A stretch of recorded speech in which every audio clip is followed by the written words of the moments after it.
Mali jamana ɲɛma Asimi Goïta ale kɛra général d'armée 5 étoiles ye finitigi jala min bɛ Mali finitigi bɛɛ lajɛlen ka jala sanfɛ. Général la Asimi Goïta kɛrɛfɛ a ka colonel caman olu fana ye général jala sɔrɔ. An bɛna o walawalaw ye bi kunnafoniyaw olu kɛnɛ kan. Marakakan ale tali kama bala marakaw ka jɛkuluba ale ye waleɲumandɔn sɛbɛndi kɛ Manju Sɛnpara ye min yɛrɛ ye a seko ni a dɔnko kɛ marakakan ale yangaliko la fan bɛɛ lajɛlen fɛ. Ni ne bi kunnafoni ale bakurubaw ye aw ka jabarani so mandi sanfɛ Advance TV ni nisɔndiyalen bɛ na minnu walawalaw ye ay aw bisimila bi kunnafoniyaw olu kɛnɛ kan. I n'a fɔ an y'a fɔ ɲɛna toga min na kunnafoni daminɛ la Mali jamana ɲɛma Asimi Goïta ale kɛra finitigiba ye min ka jala bɛ Mali finitigi bɛɛ lajɛlen ka jala sanfɛ o jalasiri baaraw o kɛra tɛnɛndon kulubakaw fɛ yen nɔ fɛn min yɛrɛ ye Asimi Goïta ale ka colonel caman ye olu fana kɛra généraux ye nin baara ninnu bɛ a jira ka fɔ ko fɛn min ye sigikafɔ laɲiniw ye k'olu bɛ ka sabati barisa a yirala k'a fɔ sigikafɔba senfɛ ko fɛn min ye transition colonelw ye k'olu ka kɛ généraux ye yaasa ka se ka caman faamu a ko kan. Mamadu Jalo ale bɛ ɲɛfɔ kan ye. Kɛnɛba min bɛ an ka fanga dagayɔrɔ la n'o ye kuluba ye n'ale kɛrɛnkɛrɛnnen don ka kobaw kunbɛn ani maa weleli kɛrɛnkɛrɛnnen dɔw n'olu kɛra ni kɛnɛba in serabaga ye fɛn min ye an ka furancɛ fanga ɲɛma général Asimi Goïta ale ye jala sɔrɔ général Amadu Tumani Ture kɔfɛ ale de ye maa ye min ka jala ka bon ni an ka finitigilaka bɛɛ ta ye an bɛ don min na i ko bi. Nin kɛnɛba in a kɛra kɛnɛ wasalenba ye fɛn min ye maa caman olu kun b'a a kɛnɛ kan an ka jamana furancɛla fanga ɲɛma Asimi Goïta a y'a ka général jala dolo 5 ni k'o da a kama na. An waladɔniya k'a fɔ ni laɲini ninnu kɛra fɛn min ye an ka jamana ɲɔgɔnnajɛba mun kɛra n'o ye assise nationale senfɛ jamanadenw y'a yira k'a fɔ maa minnu bɛ yen nɔ n'olu ye Ibrahim Boubacar Keïta ka fanga dafiri walasa ka se ka an ka jamana bɔ bolo la jɔnjɔn ka ta ka d'u ma jalala min ye général jala ye o laɲiniw de sabatilen filɛ nin ye. Général Asimi Goïta kɔfɛ fɛn min ye a jɛɲɔgɔn ye min bɛ tali kɛ Maliki Jaw, Sadio Kamara, Ismaël Wage, Modibo Kone olu bɛɛ fɛnɛ ye général jala da u kama na ani fɛnɛ ka fara Abdoulaye Maïga fo ka taa se Ould Ali Mohamedine, Abdraman Babi, Abdoulaye Cissé, Musa Moriba Traoré ani Keba Sangare olu fɛnɛ ye général jala sɔrɔ minnu ta kɛra dolo 3 ye. An ma ladɔniya k'a fɔ président Asimi Goïta nin jaladi ninnu baara kɔfɛ a ye fɛn min ye jamana kɔnɔdenw ni ka bɔ ka nin jala in k'a yir'u la maa caman bɔra fɛn min ye an ka siradaw la k'an ka jamana ɲɛma ni k'a kunbɛn k'a yira k'a fɔ nin jala mun dilen filɛ nin ye a ma u ka nisɔndiya yira o ko la an bɛ dugawu kɛ ala k'a kɛ hɛrɛ ye an ka jamana ma.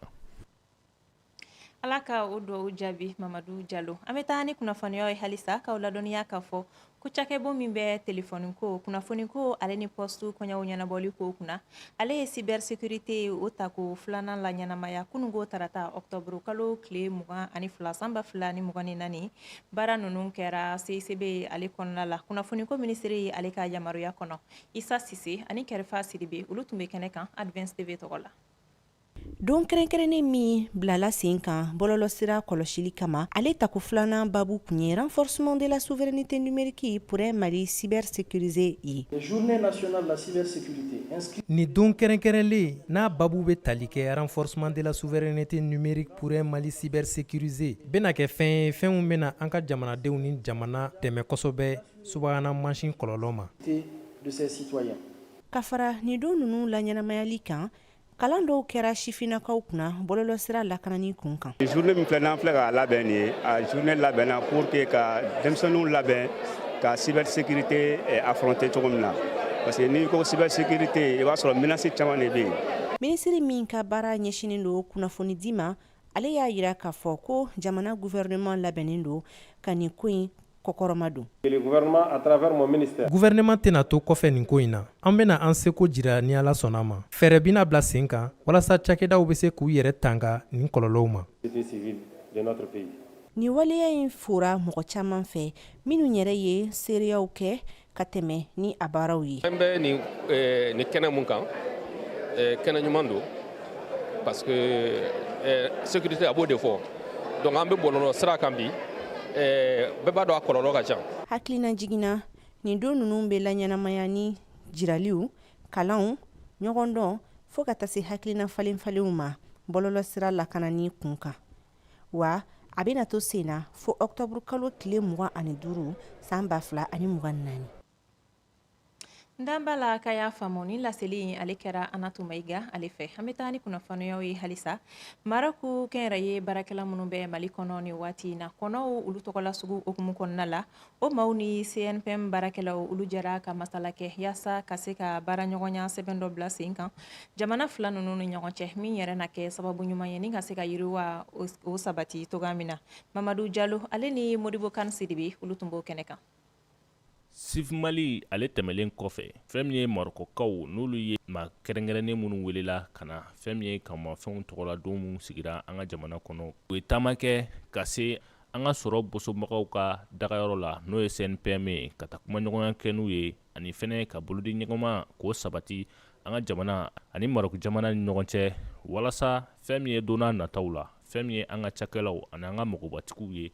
o bɛ se ka mɔnɔ kura bɔ o ni Marɔkukaw olu ni ɲɔgɔn cɛ. Ni bolodi ɲɔgɔnna ninnu a bɛ tali kɛ kamamafɛnw fo ka taa se bagan mara olu hukumu kɔnɔna la. Marocains nana Mali la ou invitera Mali filière aviculture mɔgɔw de invité donc filière avicole mɔgɔw nana ka na u ka salon dɔ kɛ Mali la mais au salon kɔnɔna la u y'a ɲini ka na patronat rencontrer et il se trouve que Maroc patronat mɔgɔw don donc a ka kan n'an ka dunanw nana an k'u bisimila parce que an baarakɛɲɔgɔn don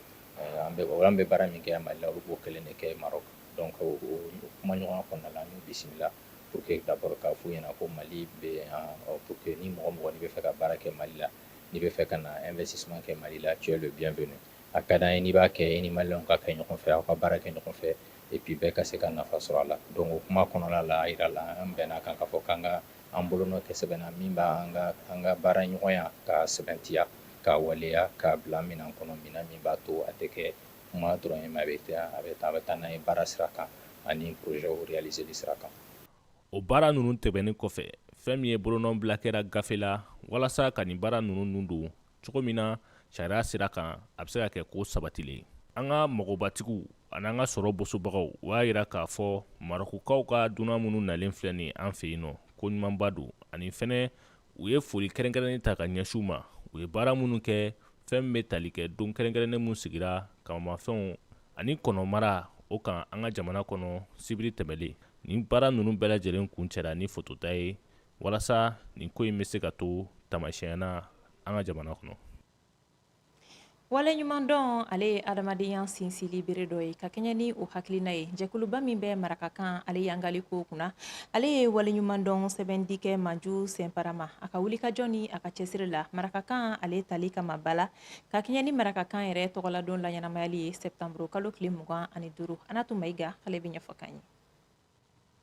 Marakajɛkulu min n'ale sigilen don Faransi jamana kɔnɔna la ni jɔnjɔn in dili sababuya bɔra olu de la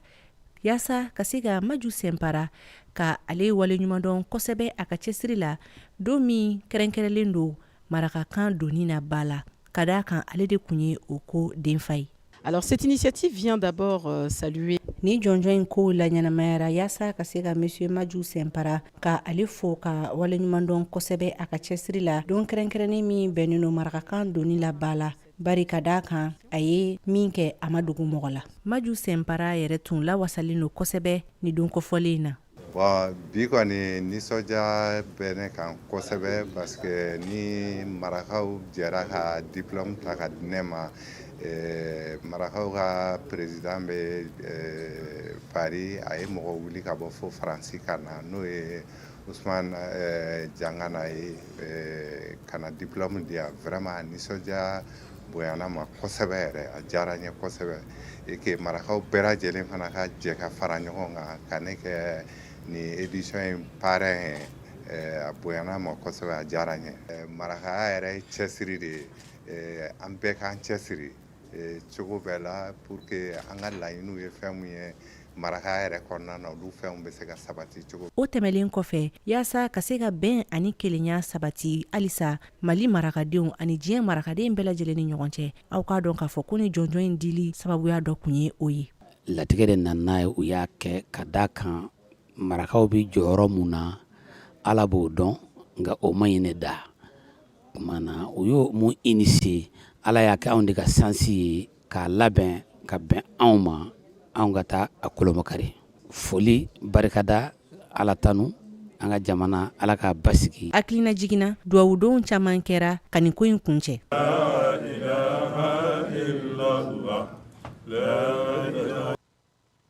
Ala ko o bato fana bɛɛ lajɛlen jaabi. Kunnafoni kuncɛla kalo 2